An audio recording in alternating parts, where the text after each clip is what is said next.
de semaine à vous et bienvenue à cette édition d'actualité sur BSC TV dont voici les principaux titres. L'on s'achemine vers la fin des négociations directes entre les signataires et les non-signataires de l'accord du 18 octobre sous la direction de la SENCO. Un compromis pourrait être trouvé vers la fin de la semaine, une annonce faite par Monseigneur Martin Outembi, président de la SENCO. Une commission de rédaction a déjà été mise en place pour le toilettage de textes qui devrait bénéficier d'un large consensus. Les bilans s'est encore alourdi à la suite d'un accrochage qui a opposé les FARDC aux rebelles ougandais ADF après celui de 9 morts donnés le samedi dernier. Revu à la hausse, ce bilan est de 25 morts dont 24 civils et 4 rebelles ADF. Selon l'administrateur du territoire de Béni, ce bilan reste provisoire vu que des recherches continuent en brousse. Et enfin, 65 cadres et agents de la CENI Équateur évoqués en août dernier réclament les arriérés de leur salaire de mois de juin et juillet 2012. Ils revendiquent également les indemnités de rapatriement et de fin de carrière, avouant par ailleurs que le processus de leur révocation n'a pas respecté les procédures administratives légales. 21 civils et 4 rebelles ADF ont trouvé la mort samedi 24 décembre dernier au cours d'une attaque perpétrée par des présumés rebelles ougandais ADF. Cette attaque a eu lieu dans plusieurs villages situés aux environs d'Eringeti, dans le territoire de Béni au nord Kivu.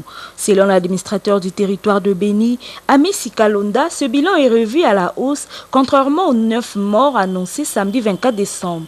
Ami Sikalonda a précisé que ces bilans restent encore provisoires car les recherches continuent en brousse. Ami Sikalonda a invité les populations vivant dans les villages non couverts par l'armée à les quitter pour se rendre dans des villages protégés par des positions des FARDC. Réagissant à cette nouvelle tuerie, le président de la société civile de Béniville, Gilbert Kambale, s'est dit très consterné et a demandé à la communauté internationale, les gouvernements congolais de rétablir la paix pour que la population aille aux élections dans la quiétude. L'on s'achemine vers la fin des négociations directes entre les signataires de l'accord du 18 octobre et les non-signataires sous la direction de la Conférence épiscopale nationale du Congo. Un compromis pourrait intervenir vers la fin de cette semaine. C'est ce qu'a dit Monseigneur Marcel Outembi, président de la SENCO, le week-end dernier à Kinshasa. Selon les prélats catholiques, le gros du travail est déjà accompli et il ne reste que le toilettage des textes.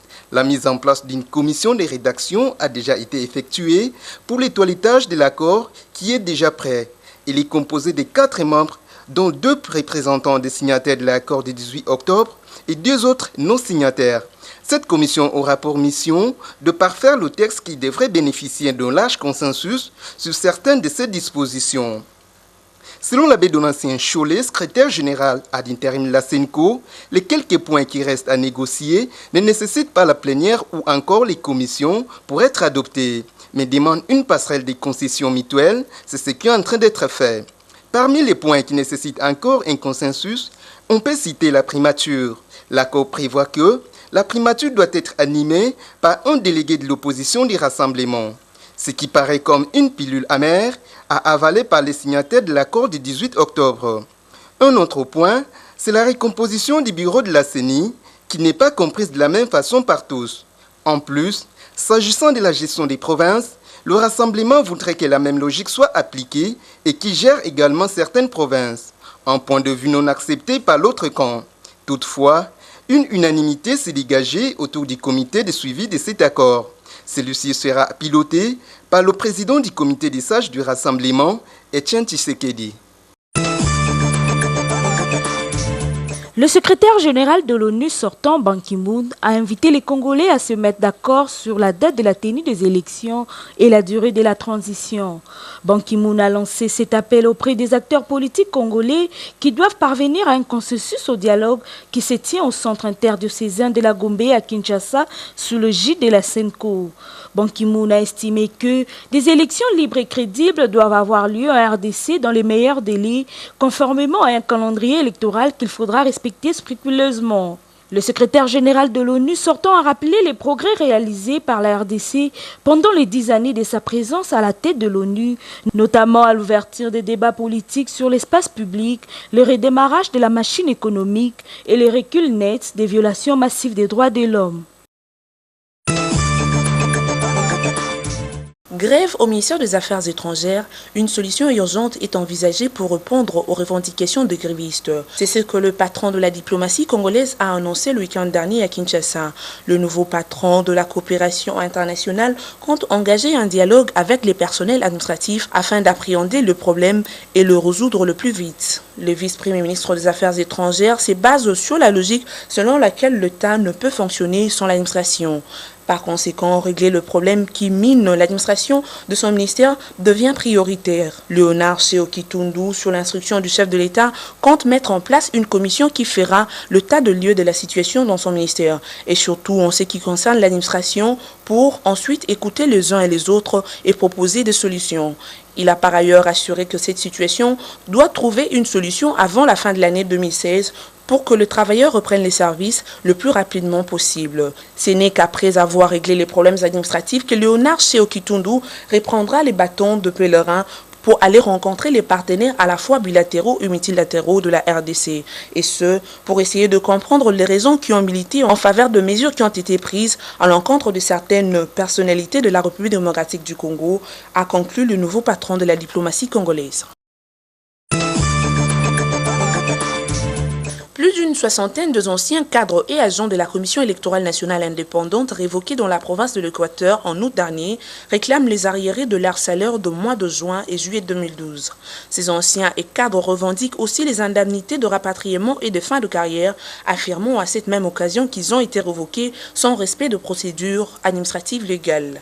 Didier Bombile, ancien secrétaire exécutif provincial adjoint de la CENI Équateur et porte-parole des anciens employés de la CENI, indique que ce dernier ont aussi saisi l'inspection du travail. Malgré ces démarches menées auprès de leurs anciens employeurs, ils avouent n'avoir pas obtenu gain de cause. Par ailleurs, Achille Bolekela, secrétaire exécutif provincial adjoint de la CENI Équateur, affirme que seul le président de la CENI à Kinshasa peut résoudre leurs problèmes, vu que c'est à lui seul que les anciens cadres et agents ont adressé leurs réclamations, sachant qu'il a le prérogative de nommer, révoquer et de payer les agents de la CENI.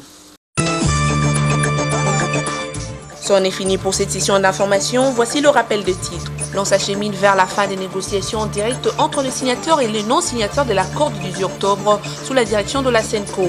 Un compromis pourrait être trouvé vers la fin de la semaine.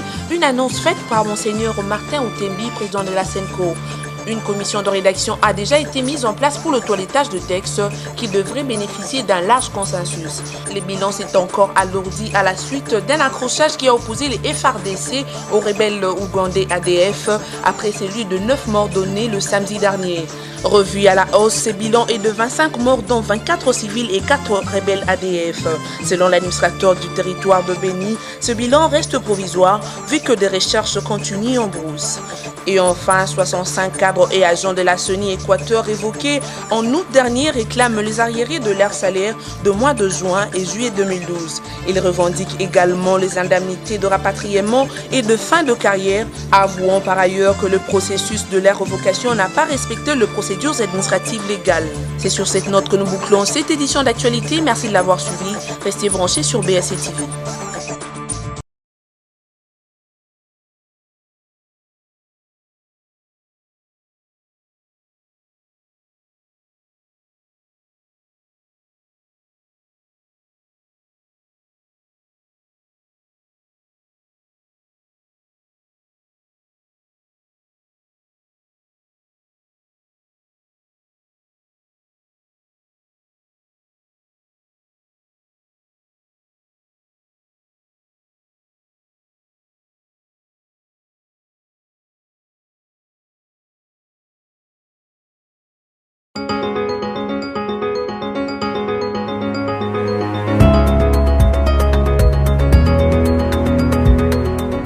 Bon début de semaine à vous tous et merci de nous rejoindre sur BSC TV pour suivre la revue de presse des médias en ligne de ce lundi 26 décembre 2016.